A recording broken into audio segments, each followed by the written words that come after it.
دیکھیے کہ ایسے ہی اولیاء اللہ کے بارے میں اللہ تعالیٰ قرآن میں فرما رہا ہے، ایسے ہی پاک دامن بزرگوں کا ذکر فرما رہا ہے۔ دیکھیے سورہ انعام کے اندر کہ ایسا شخص جو کہ پہلے مردہ تھا، پھر ہم نے اس کو زندہ کیا اور ہم نے اس کو ایک ایسا نور دیا کہ وہ اس کو لیے ہوئے لوگوں میں چلتا پھرتا ہے۔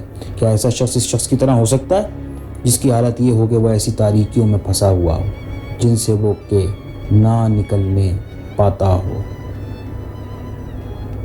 اور انہی لوگوں کے بارے میں ایک اور جگہ سورہ انفال میں اللہ تعالیٰ نے ارشاد فرمایا، ایمان والے تو صرف وہی لوگ ہیں کہ جب اللہ تعالیٰ کا ذکر آتا ہے یا اللہ کی یاد آتی ہے تو ان کے دل ڈر جاتے ہیں، اور جب اللہ کی آیتیں ان کے سامنے پڑھی جاتی ہیں تو ان کے ایمان کو ترقی دیتی ہیں۔ یہ لوگ نماز کی پابندی کرتے ہیں اور ہم نے جو کچھ دیا اس میں سے وہ خرچ کرتے ہیں۔ یہی لوگ ہیں جو ایمان لائے ساتھ حق پہ، ان کے لیے بڑے بڑے درجے ہیں ان کے رب کے پاس، اور ان کے لیے بخشش ہے اور رزق با کرامت۔ ایک اور جگہ صحیح مسلم کی حدیث میں آتا ہے کہ بہت پراگندہ بال غبار آلودہ بوجہ اپنی ظاہری خستہ حالی کے یا محبت الہی میں سرشاری کے دروازوں سے ہکائے ہوئے اللہ کی نظر میں اس درجہ برگزیدہ و مقبول ہوتے ہیں کہ اگر کسی معاملے پر قسم کھا جاویں تو اللہ پر تو بلا شبہ اللہ سچا کر دیں ان کی قسم کو۔ دیکھا اپنے لوگوں، ایک اور جگہ ابن ماجہ کی حدیث ہے نا، اولیاء اللہ سے بغض رکھنے کا انجام کیا ہے کہ جو شخص کی عداوت رکھے کسی ولی اللہ سے، پس تحقیق کے اس نے مقابلہ کیا اللہ کے ساتھ جنگ کے۔ تحقیق اللہ دوست رکھتا ہے نیک کام کرنے والوں کو، پرہیزگاروں کو، پوشیدہ حالوں کو۔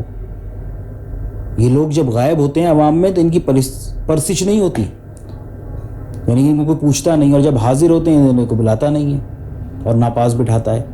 ان کے دل چراغ ہیں ہدایت کے، نکلتے ہیں ہر فتنہ تاریک سے، ان کو کوئی فتنہ ضرر نہیں پہنچاتا۔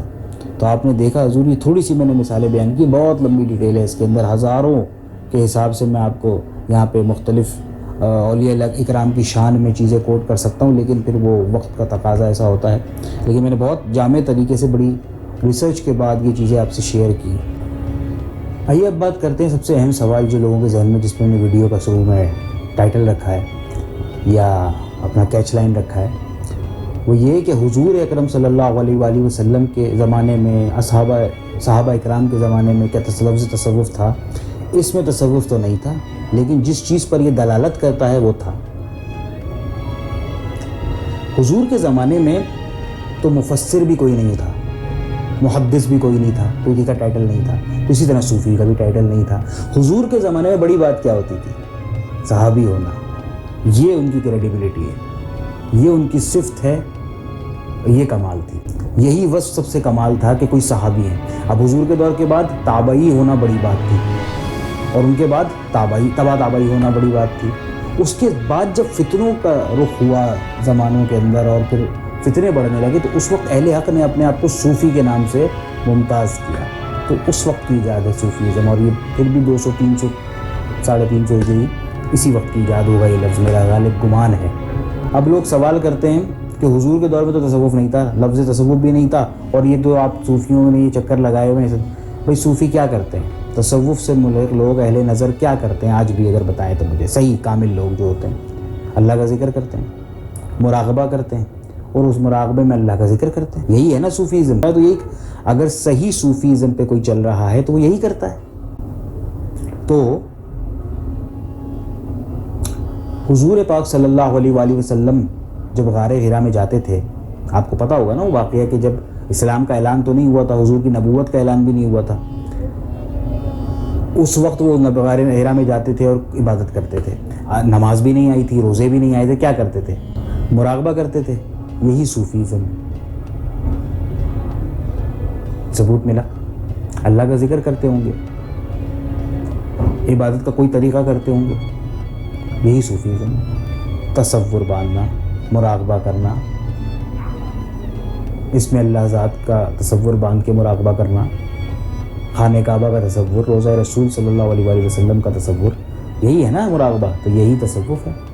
تو ثبوت ثابت ہو گیا نا۔ اصل میں آپ کو بتاؤں ہوتا کیا ہے طریقہ، کہ اللہ کے ولی کے اندر، صوفی کے اندر جب وہ ذکر اذکار کرتا ہے، مراقبے کرتا ہے، مجاہدے کرتا ہے، تو اس کے اندر ایک نور بھر دیا جاتا ہے۔ وہ نورانی ہو جاتا ہے اور ہدایت پا جاتا ہے، اس کی شرح صدر ہوتی ہے، سینہ کھولا جاتا ہے، انوار الہی کی بارش ہوتی ہے اس کے اندر، حکمت کھلتی ہے اس کے اندر، من جانب اللہ بصیرت ملتی ہے اس کو، فہم و ادراک عطا ہوتا ہے، کشف ملتا ہے، راز و رموز کھلتے ہیں، اور یہ تمام چیزیں ایک عام آدمی کی پہنچ سے باہر ہیں۔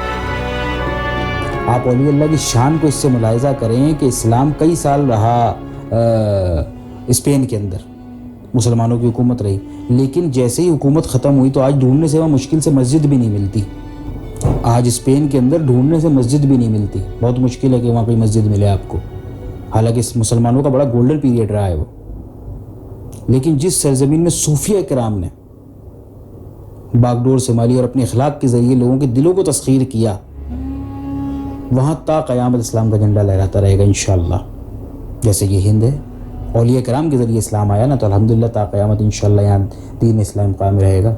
تو اولیاء اللہ دلوں کی تسخیر کرتے تھے۔ یہ بہت بڑا پوائنٹ ہے جو میں آپ کو بتا رہا ہوں، یہ آسان بات نہیں ہے، آپ اس کو ریسرچ کریے گا، سمجھیں ان باتوں کو کہ جہاں اولیاء اللہ نے جا کے اسلام پھیلایا اور دین کی بات کی اور اخلاق سے اپنے لوگوں کے دلوں کو جیتا، وہاں پہ اسلام ہمیشہ زندہ رہے گا۔ لیکن جہاں جہاں پر صرف اور صرف آپ نے جنگ کر کے لوگوں کو کے اوپر آپ نے حکومت تو کی، لیکن جیسے ہی آپ وہاں سے ختم ہوئے تو پھر وہاں پہ آپ کا دین قائم نہیں رہ سکا، انفارچونیٹ۔ تو خلاصہ اس سے یہ ہوا کہ تصوف اسلام کا ایک انتہائی اہم جز ہے، جو ظاہری اور باطنی علوم کا مجموعہ ہے، شریعت، طریقت، حقیقت اور معرفت پر مشتمل ہے۔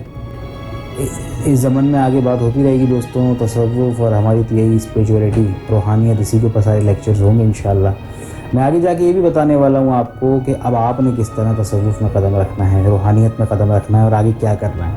وہ تھوڑی پریکٹیکل چیزیں تو میں پہلے بیس بنا رہا تھا، اب میرا خیال ہے کہ بیس مکمل ہو گئی ہے، اب ہم بہت پکی پریکٹیکل چیزوں پہ آ جائیں گے انشاءاللہ ضرور۔ لیکن لوگوں نے ٹھانی ہوئی ہے کہ ہماری ویڈیوز دیکھنی نہیں ہے، شیئر نہیں کرنی ہے، سمجھا۔ اصل بات یہ ہے کہ میں یہ بار بار کیوں کہتا ہوں، مجھے کوئی لالچ نہیں ہے، لالچ یہ ہے کہ یہ دین کی بات ہے، میں بہت محنت کرتا ہوں، تو پھر اس کے بعد میں چاہتا ہوں کہ زیادہ سے زیادہ لوگوں کو تک یہ بات پہنچے، بس یہ بات ہے۔ السلام علیکم ورحمۃ اللہ وبرکاتہ۔